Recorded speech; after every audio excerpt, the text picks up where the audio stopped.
he visto mucho en la izquierda que hay muchos egos y hay muchas envidias y entonces la gente cree que cuando uno habla, habla para ganar un reconocimiento y no. Por eso yo no quería hablar porque yo hice la revolución y quise desaparecer. No es justo que, como decía Petro en su discurso, que con el monumento quieren borrar la historia, pues que a nosotros no borren de la historia, porque nosotros estuvimos ahí, ¿eh? Entonces, es solo eso, porque lo otro que yo quiero aclarar, que me parece muy importante y que fue en ese tiempo importante para nosotros, es que en el primer grupo de Puerto Resistencia no habían líderes, habían voceros, y éramos los voceros determinados por una junta grande de muchachos que eran los que decían, bueno, profe, usted haga esto, el otro haga lo otro, y así se movía toda la organización comunitaria, y así recibíamos nosotros todo nuestro apoyo.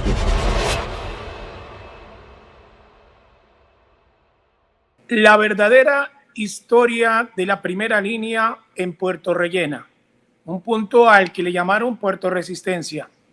Después de 2 años, el profe 00, quien fue junto con otros compañeros de la misma zona, iniciaron este tema de primera línea en Puerto Rellena. Aquí lo conectamos de algún lugar del mundo porque tuvo que salir del país. Bienvenido a esta entrevista. ¿Por qué contar esta historia? A usted lo conocí en ese sitio, en Puerto Rellena. Aquí están rodando las imágenes de una entrevista que le hice en el lugar cuando ustedes arrancaron todo este proceso. ¿Esto va de largo? ¿Se va a extender este paro? Esto va hasta donde el gobierno demuestre voluntad. A nadie le conviene que el país esté así. ¿Qué pasó con su vida? ¿Por qué ya no está en el país? Y usted me dijo que quería contar la verdadera historia de la primera línea en todos los puntos que se colocaron aquí en la ciudad de Cali. Bienvenido, profesor. Buenas noches, Wilson. Muchas gracias por invitarme al espacio, pues después de tanto silencio. Cuando me llamas, pues para hablar sobre la entrevista, pues lo dudé un poco porque había decidido en mucho tiempo poder guardar silencio, pero también los compañeros con los que trabajamos a nivel nacional me piden hablar, no por, digamos que la idea de hablar en este momento no es sobre un reconocimiento en sí, sobre alguna persona o grupo, pero sí contar la historia del cómo empezó Puerto Resistencia y cuál fue el proceso que ha venido viviendo, que es un proceso, en este momento, cuando hablo de esto, es eh, no para, digamos, referirme en sentido de que no esté funcionando la base comunitaria, porque precisamente si está el proceso en el sentido que está, es que tiene una base comunitaria bastante fuerte, ¿sí?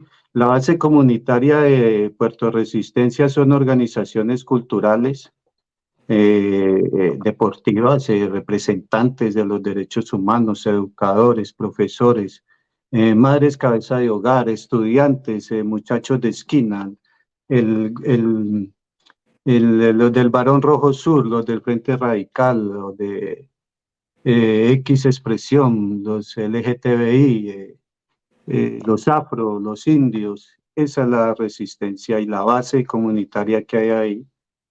Bueno, profe, usted dice que quiere contar la verdad. ¿Cuál fue la verdad en Puerto Rellena o Puerto Resistencia, como ustedes lo denominaron?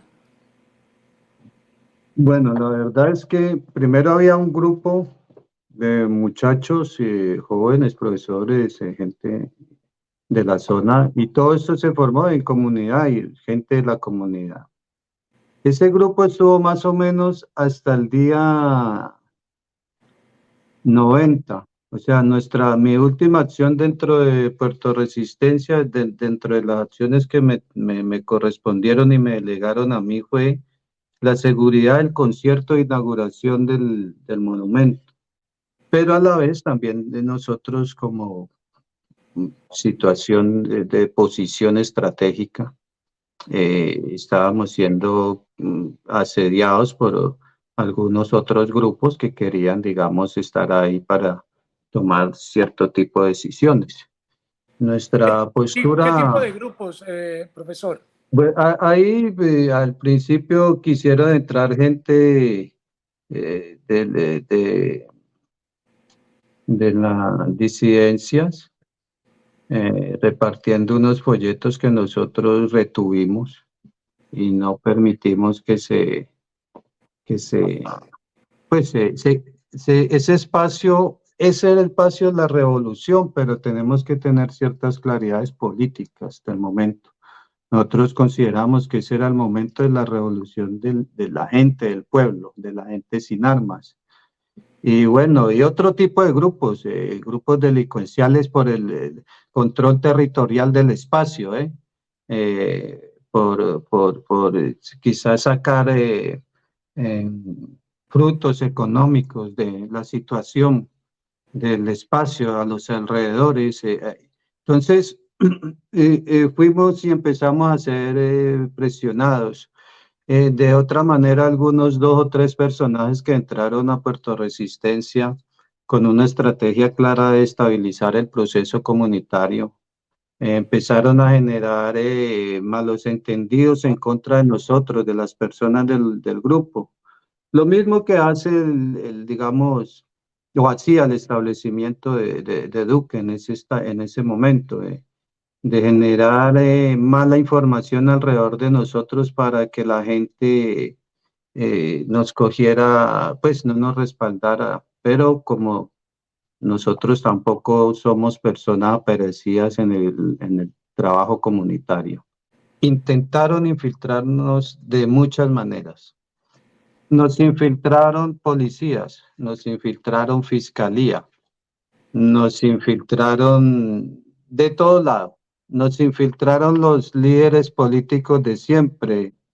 Digamos que Puerto Resistencia se vio como en un momento como un botín y Puerto Resistencia es solamente un símbolo que representa la lucha de toda esa gente que está alrededor de ese territorio día a día, trabajando por los derechos humanos, y por la calidad de vida, por la mejor calidad de vida para la comunidad, para los jóvenes, para los niños.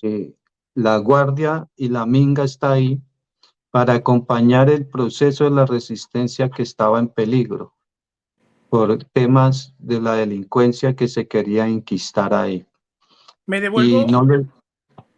me devuelvo un poco al tema de esos 90 días y posterior a los 90 días. ¿Se movió dinero? ¿Les ofrecieron dinero o a la gente que llegó fue motivada a través de dinero o de armas? A mí me ofrecieron dinero, a mí me ofrecieron armas, a mí me ofrecieron nómina. Y parte del hecho de que esté en el exilio, desterrado en mi país, es que no acepté. De ahí para allá... ¿Y a cambio de qué le ofrecían eso?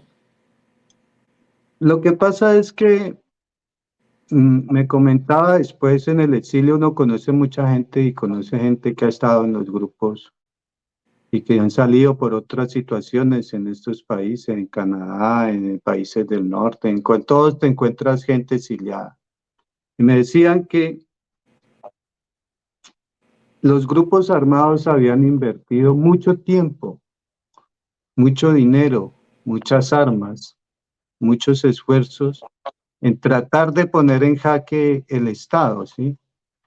Y nosotros, con un trabajo comunitario, una revolución de las ideas, una revolución con escudos y cascos y gafas, palos y piedras, logramos primero evitar una reforma tributaria que iba en contravía del pueblo más humilde. Segundo, evitar otra reforma que iban a hacer después a la salud para el tema del copago.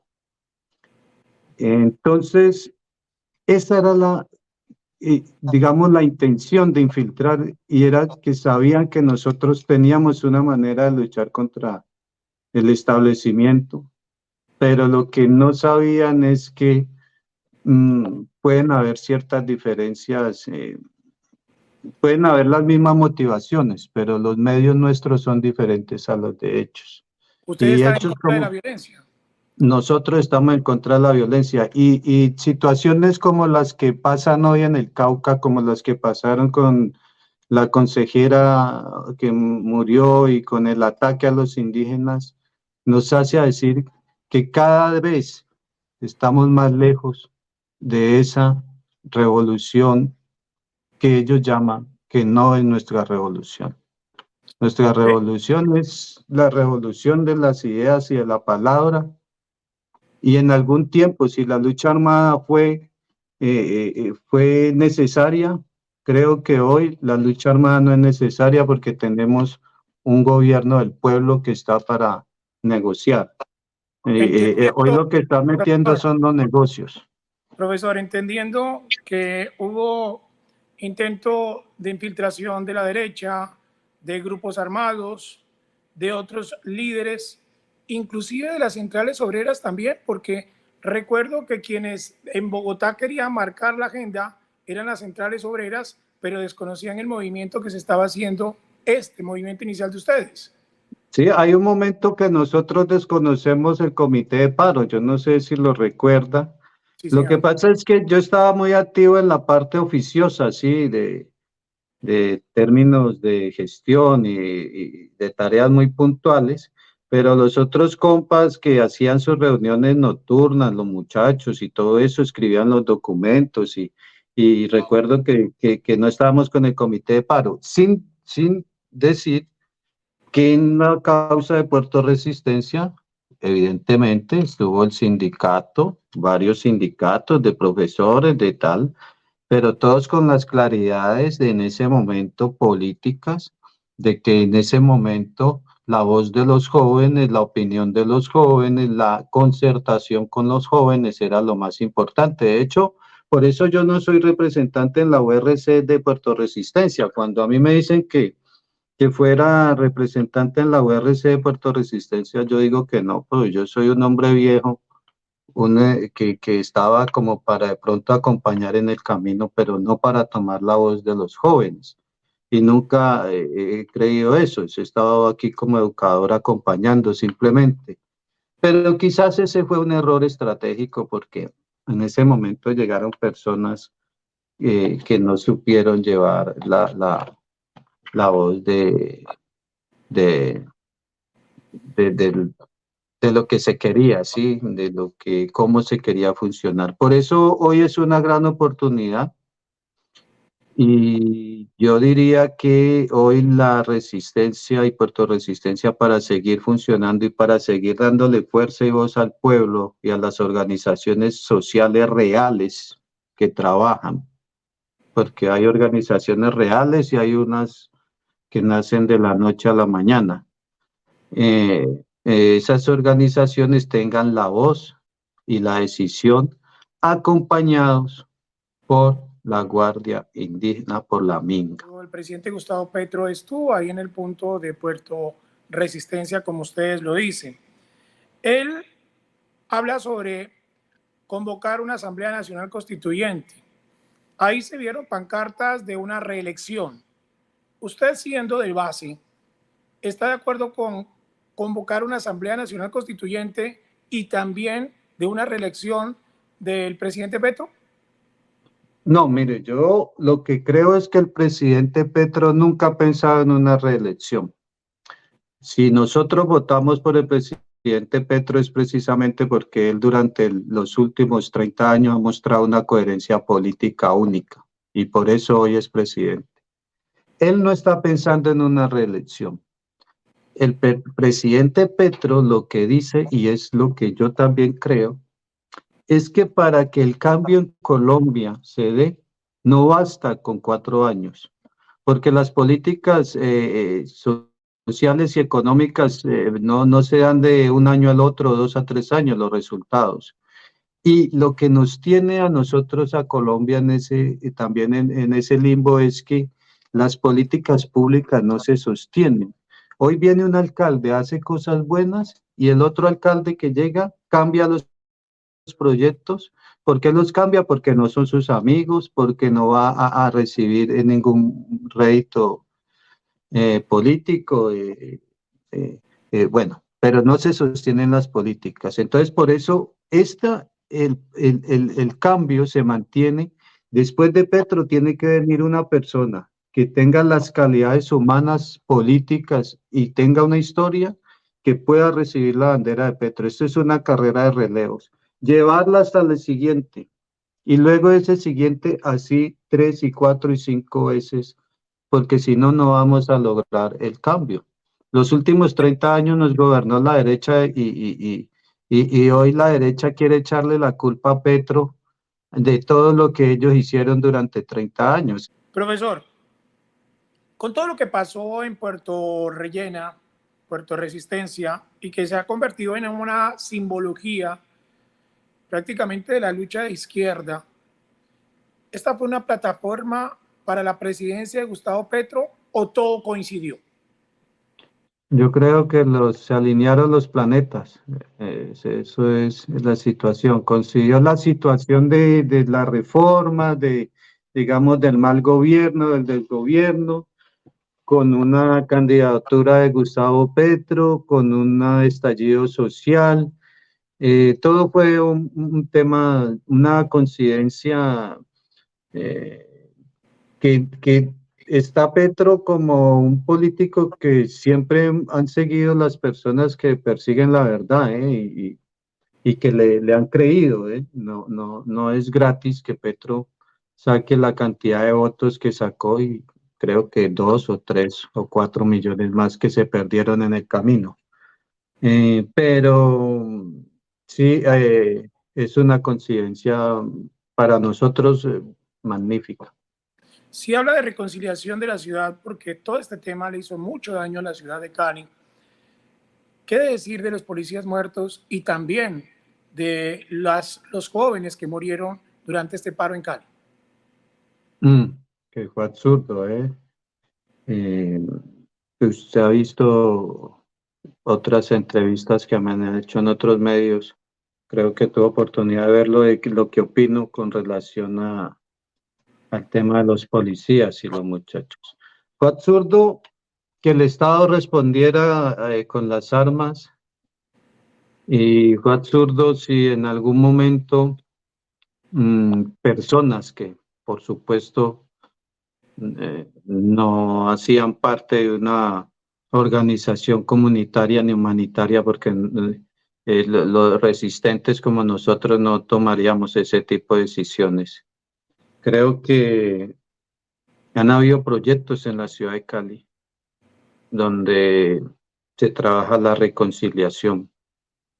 Tenemos en la ciudad de Cali uno de los mayores símbolos del trabajo en reconciliación de los jóvenes, que es un intendente de la policía, un comisario, no lo sé bien, que es el intendente Valencia, que viene trabajando hace más de Con las barras. 10, 20 años con las barras, con los niños. Él ayuda al uno y al otro.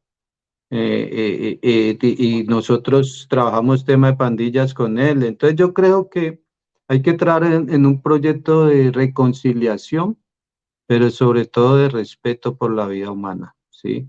Y esto, nosotros, los que lo vivimos, los jóvenes que lo vivieron, sobre todo hay que trabajarlo con los niños de nuestra ciudad, con los que van creciendo, y hacer la prevención. Y lógicamente pedirle, sí, sí, por este medio al señor alcalde de este momento de la ciudad de Cali, que le invierta el trabajo en la prevención y el trabajo con jóvenes, como existían hace mucho tiempo proyectos de la Universidad del Valle ejecutados con la policía y con los líderes comunitarios y con la alcaldía. Yo creo que hay que dejar los egoísmos y las mezquindades políticas a un lado, y reconciliarnos como ciudadanos, porque Cali tiene un reto muy grande ahora con la COP16. el Mundial de Salsa, todo lo que nosotros como caleños tenemos una gran oportunidad de crecer, de restablecernos, de pensar como comunidad. Y también tenemos una gran responsabilidad porque somos la capital mundial de la resistencia. ¿Qué pasó con usted? ¿Por qué tuvo que salir del país? ¿Qué pasó con sus compañeros? Algunos salieron, otros murieron, los asesinaron. ¿Cuál fue la otra historia? De nuestros compañeros asesinaron al caleño, que es un caso que a veces guardo mis reservas porque hay muchos temas ahí que son muy difíciles de manejar por la cercanía que tuve con él, pero no se ha hecho justicia en el caso del caleño. Y el caso del caleño es un crimen de Estado, a mi parecer. De los otros compañeros de la Guardia Especial, seguimos trabajando porque la Guardia Especial era un grupo de muchachos que de todos modos veníamos de diferentes puntos, entonces tenemos presencia en la comuna 18, en la 20, en la comuna 1, en la comuna 13, 14, 15, 16 y en la comuna 21. En el norte estamos en la comuna 7, en la 5, en el centro en la 9. Digamos que nosotros como Resistencia seguimos trabajando, seguimos teniendo proyectos productivos para las personas de las comunidades que trabajan con nosotros. Es un trabajo clandestino porque hemos sido perseguidos fuertemente, pero seguimos trabajando. Algunos están en Puerto Resistencia de muy bajo perfil, participando, organizando cosas muy pequeñas al interior del barrio, pero muy grandes en términos de huertas comunitarias, educación y formación para las personas, los jóvenes en derechos humanos.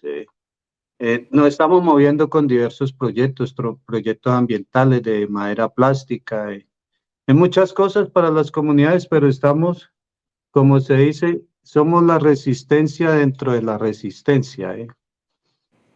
Al principio. ¿Usted siente que la izquierda inició muy dura con el paro, luego con el tema de presidencia de Gustavo Petro? ¿Está firme todavía o está dividida? Pues mire, nosotros en Colombia corremos el riesgo de que pase con la izquierda lo que pasó con Podemos en España.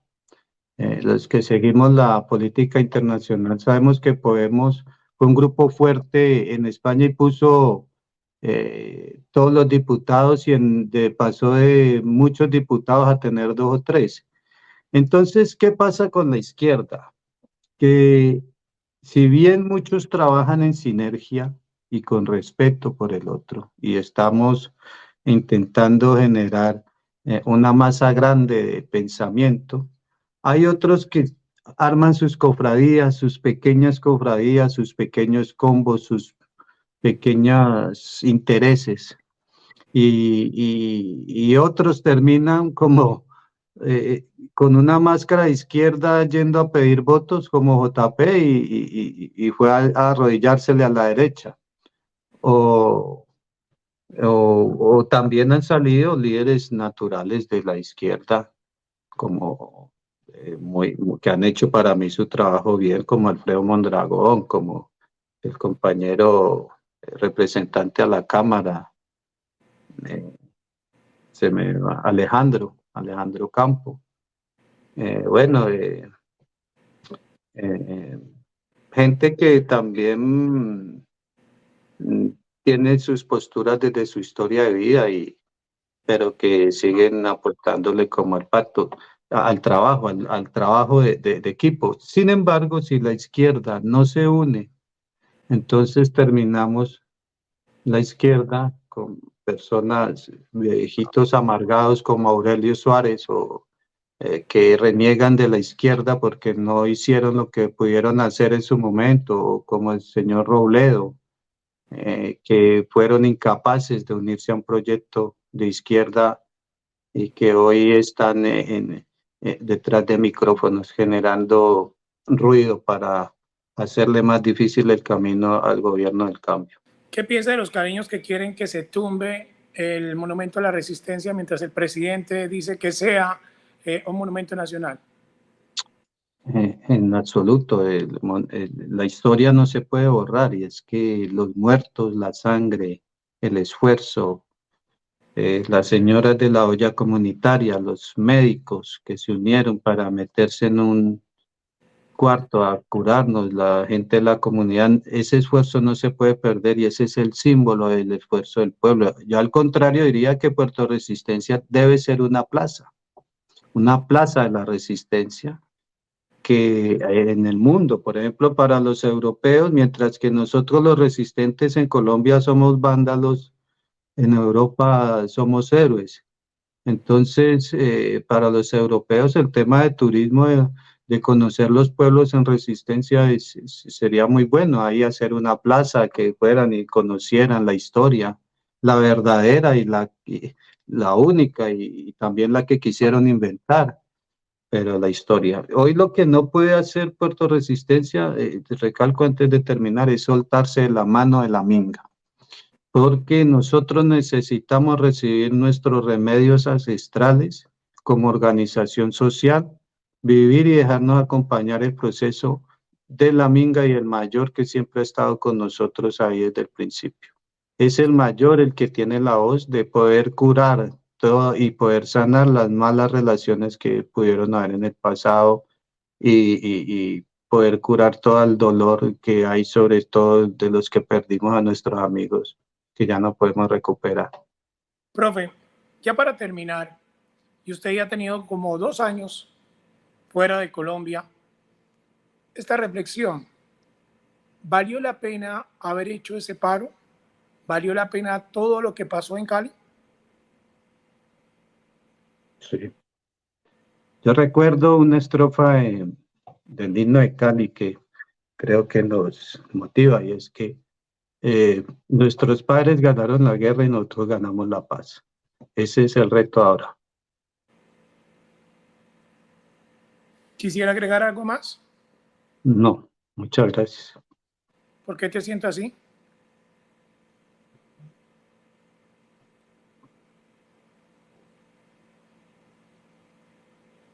Quizás lo podamos hablar después. Tranquilo. Gracias por su entrevista, profe. Estaremos muy atentos a cómo va todo este tema, como usted lo ha manifestado, de reconciliación del país y sobre todo de Cali, con todo lo que pasó hace 3 años. Y gracias por este espacio de dar claridad de una manera objetiva. Ya las conclusiones cada uno lo saca sobre qué pasó con Cali durante este paro, como le digo, hace 3 años. Gracias, profesor. Muchas gracias. Muchas gracias, Wilson, por invitarme y bueno, son temas de la vida que son difíciles.